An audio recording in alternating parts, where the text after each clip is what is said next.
Story we talked about at the beginning of the show, that massive heat dome trapping 118 million Americans in 26 states under a blanket of near triple-digit temperatures. It could make for a really tough weekend across much of the country. NBC's Blake McCoy is in Chicago. He's got more on all this. Blake, good morning. Matt, good morning to you. Behind me, you can see a lot of runners and bikers out early trying to beat the heat this morning. Once again with us, we have our drone, and if we launch that, you can get a good perspective of where we are along Lakeshore Drive, that iconic Chicago skyline in the background. Do not let the beauty of this shot deceive you, though. Once again, here in Chicago, like much of the country, it is going to be another hot and humid day. Triple-digit heat is baking America from coast to coast, with the sizzle now spreading east. I'm trying to, splash water on my face and on my back and on my head every time I run past a water fountain. Authorities urging people to be diligent. In Alabama, a young girl is fighting for her life after being left in a hot car for hours. A heat dome currently sitting over more than 100 million people. Relief is still several days away. Here in Chicago, workers are inspecting train tracks to make sure the heat isn't creating problems. All across the country, our team of correspondents is finding the weather having an impact. Thanks to all this concrete and asphalt, it actually traps that heat here in Manhattan. That's why they're setting up cooling centers all throughout the city to keep people safe and inside. Here on the National Mall, it's going to be at 100 degrees or above. Very, very humid. Tourists are encouraged to drink lots of water, but also take advantage of all of D.C.'s air-conditioned museums. Here in Southern California, a triple-digit heat wave is expected to send millions of people to the beach. Those sweltering temperatures lasting through the weekend, bringing with it extreme fire danger. Heat is depleting the fun in Applington, Iowa, where soccer camp is canceled. It's hot, period. And attendees at San Diego's Comic-Con are now rethinking their weekend costumes. Well, check her out. She's hotter than I am.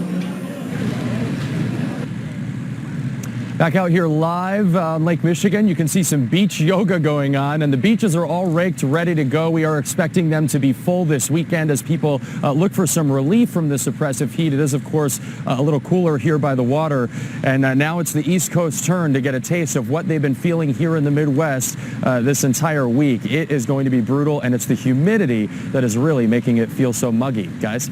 All right, Blake McCoy. Blake, thank you very much. You mentioned the beach yoga. Salutation to the sun, right? Yeah, that's right. It's hot. If you're doing it, make sure you have sunscreen because it is going to be rough and the sun's going to be difficult. And with the heat and humidity, really tough. We've got updated numbers now. 122 million people under some sort of heat advisory covering 26 states. 830,000 square miles. We're coming up on almost 1 million square miles, and now the heat has expanded even into the east. You can see a wide area that's going to feel like over 100 degrees. These are feel-like temperatures from Omaha, Jackson, Little Rock, Houston, all triple digits. And as we move toward the east, it's going to feel like 100 in New York City, Columbia, Tallahassee, 101. And the weekend, you look at this, temperatures feel like well over 100 from St. Louis all the way down to Charleston. We start to see a little cooler weather come in Monday to the Great Lakes, but it stays cool, or stays hot, I should say, into the early part of next week for the eastern seaboard. So it's going to finally cool off by Thursday, but until then, it is going to be brutal.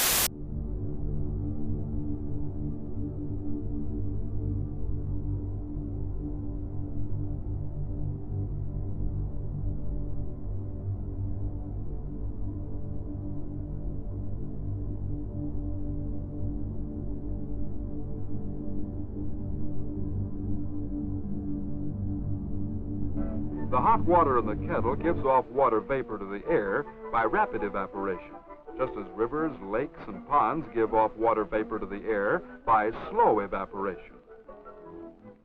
As the hot water-filled air hits the colder air near the ice tray, the water vapor turns into clouds of tiny water droplets floating in the air, condensation.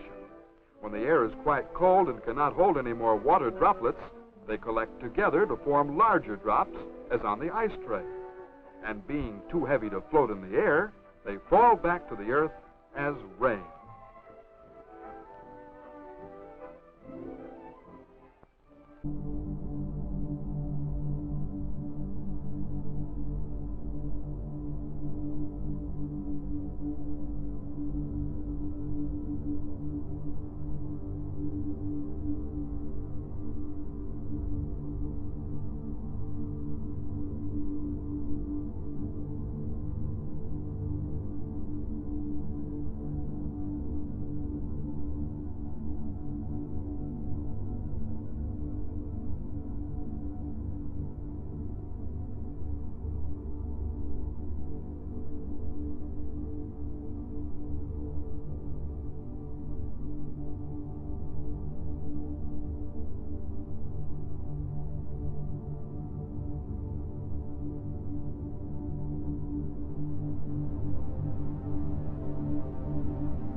and it did wipe out that elementary school. So fortunately, school's out of session right now, so there was not any more injuries than we already saw with that one person. Also in Montgomery, Pennsylvania, Montgomery County, we saw flash flooding again because of these heavy downpours. We've had these rounds of storms that pop up. They produce a lot of lightning. The lightning caused tree damage, and the flooding did get some people trapped in some of those storms. Out west, we're talking about the monsoonal moisture. These will produce more showers and storms, lots of lightning, the potential for some heavier downpours. We also have a chance today of stronger storms through northern Texas and also into the Midwest. Once again, the biggest threat will be for hail, damaging wind gusts, and those heavier downpours that could lead to flash flooding.